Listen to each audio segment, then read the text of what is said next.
Terapi pengobatan yang tidak disukai oleh Nabi Muhammad SAW. Nabi Muhammad SAW pernah bersabda bahwa penyembuhan penyakit dapat dilakukan dengan 3 cara, yaitu menggunakan madu, bekam, dan kai, atau menempelkan besi panas pada daerah yang terluka. Nabi Muhammad SAW bersabda, terapi pengobatan itu ada 3 cara, yaitu berbekam, minum madu, dan kai, atau menempelkan besi panas pada daerah yang terluka. Adapun aku melarang umatku berobat dengan kai. Hadis riwayat Bukhari. Bekam adalah salah satu terapi pengobatan yang sangat dianjurkan oleh Nabi Muhammad SAW kepada umatnya. Nabi Muhammad SAW bersabda, sesungguhnya sebaik-baiknya pengobatan yang kalian lakukan adalah berbekam. Hadis riwayat Tirmizi. Nabi Muhammad SAW pernah melakukan bekam saat beliau tengah berihram karena pusing yang beliau rasakan dan saat kaki beliau terkilir. Dari Abdullah bin Buhainah radhiyallahu anhu, dia bercerita, Rasulullah SAW berbekam di bagian tengah kepalanya, sedang beliau tengah berihram karena pusing yang beliau rasakan. Hadis riwayat Bukhari. Jabir radhiyallahu anhu, dia bercerita, Nabi SAW pernah berbekam karena kakinya tersandung atau terkilir. Sahih Ibnu Uzaimah. Beberapa penelitian ilmiah menyebutkan bahwa bekam sangat baik untuk terapi pengobatan karena dapat membantu mengeluarkan darah kotor dari dalam tubuh, dapat memperbaiki fungsi organ tubuh, dan meningkatkan daya tahan tubuh terhadap penyakit. Banyak penyakit bisa disembuhkan dengan terapi bekam seperti rematik, asma, flu, batuk, demam, diabetes, dan masih banyak lainnya. Terapi kedua yang disarankan Nabi Muhammad SAW adalah mengkonsumsi madu. Nabi Muhammad SAW sangat yakin dengan terapi pengobatan menggunakan madu karena Allah Subhanahu wa Ta'ala berfirman dalam surat An-Nahl ayat 68 dan 69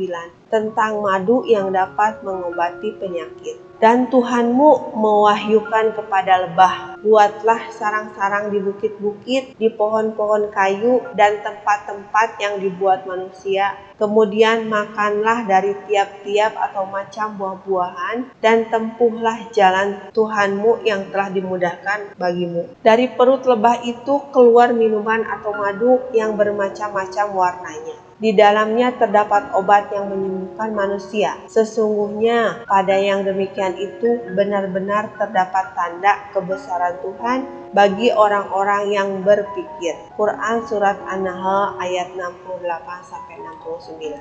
Penelitian ilmiah pun membuktikan bahwa madu banyak sekali memiliki kandungan yang baik untuk tubuh seperti asam amino, zinc, zat besi, kalium, serta beragam vitamin yang dibutuhkan oleh tubuh untuk mencegah dan mengobati penyakit. Madu dapat digunakan untuk menyembuhkan batuk, luka diabetes, mengatasi alergi, diare, dan masih banyak lainnya. Cara yang ketiga yang disebutkan Nabi Muhammad SAW untuk menyembuhkan penyakit dan tidak disukai Nabi Muhammad adalah kai, yaitu cara terapi pengobatan menggunakan besi panas. Hukum terapi pengobatan dengan kai hingga sampai saat ini masih menjadi perselisihan antara ulama. Ada yang menyebutkan haram, ada yang menyebutkan makruh, dan ada yang memperbolehkan terapi pengobatan dengan kai apabila sudah tidak ada cara yang lain untuk menyembuhkan penyakit tersebut. Berikut ini beberapa hadis tentang pengobatan menggunakan kai. Yang pertama, hadis yang melarang kai. Nabi Muhammad SAW bersabda, terapi pengobatan itu ada 3 cara, yaitu berbekam, minum madu, dan kai, atau menempelkan besi panas pada daerah yang terluka.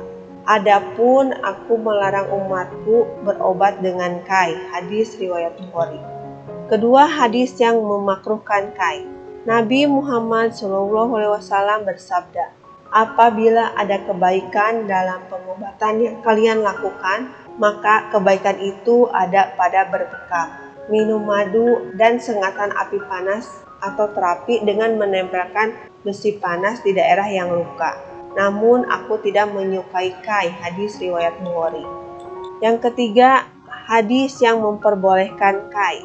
Diriwayatkan dari Jabir bin Abdullah radhiyallahu anhu bahwasannya ia berkata, Sa'ad bin Mu'adz pernah kena bidikan panah di urat tangannya. Kemudian Rasulullah SAW membedah dengan tombak yang dipanahi dengan api. Setelah itu luka-lukanya membengkak, kemudian dibedahnya lagi. Hadis riwayat Muslim. Ketiga hadis di atas tidaklah bertentangan sama sekali antara satu sama dengan yang lain. Segala puji bagi Allah, pencipta langit dan bumi. Hadis ke-1 dan kedua diartikan bahwa Nabi Muhammad SAW melarang menggunakan pengobatan kai karena beliau tidak menyukai cara pengobatan dengan kai.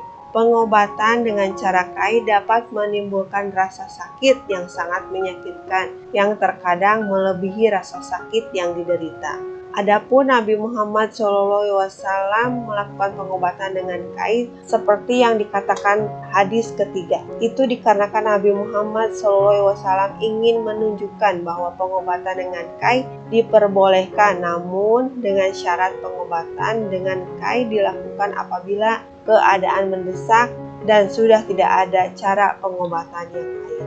Wallahu a'lam bishawab.